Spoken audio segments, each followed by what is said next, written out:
Hey April, William here. I just want to say thank you so much for your discussion board post this week as we was kind of going through the readings for ethical challenges and dilemmas and ethical standards. Um, One of the examples I seen that you use within the human services profession was kind of going through Christian therapists and how they may talk to certain out, I guess, backgrounds of a lot of people. One of the people really concerning is like government and military institutions, military organizations.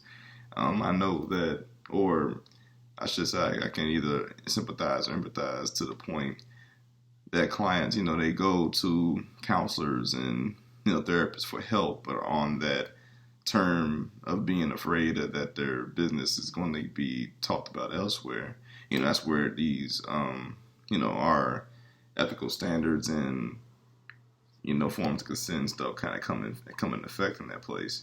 Having confidentiality, respect for people, and just professional relationships. Period. That's something that is within the ethical codes. However, it should just be something that we practice. Period. As people, when I think about ethical codes and values and morals, I know when it comes with the title, we have to, come and take it more seriously. But as human beings, we come up with these codes in order to make sure we can follow them. Otherwise, we would just be walking around with no morals, no ethics, no values, and that makes sense.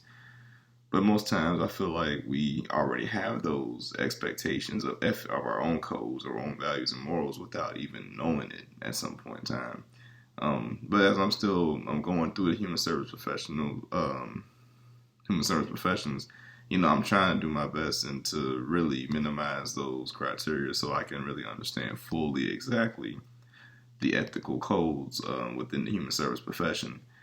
Um, but I did definitely like your example using, especially I can connect to the government and military institution because I was prior military myself.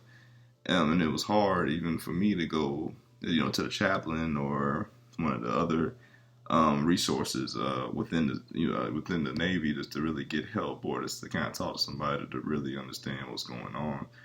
And even chaplains at some point are content to confidentiality. They can't really say too much of what leaves the room, and that's a good feeling too. And it gives that notion of just pretty much letting our clients know that we're here to help, regardless of just turning around and just saying just telling their business.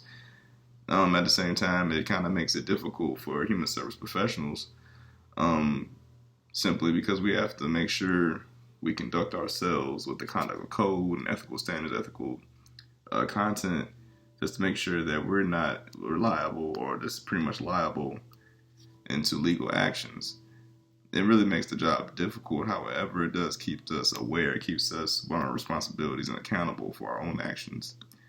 And at the same time, I hope that continues to kind of be the case. But I just wanted to say thank you again for your post, and it's keeping me aware of those certain criteria. So in my future, I can use those ethical codes to really knock down on just informing on that informed content and confidentiality. Thank you again, April. Have a good weekend.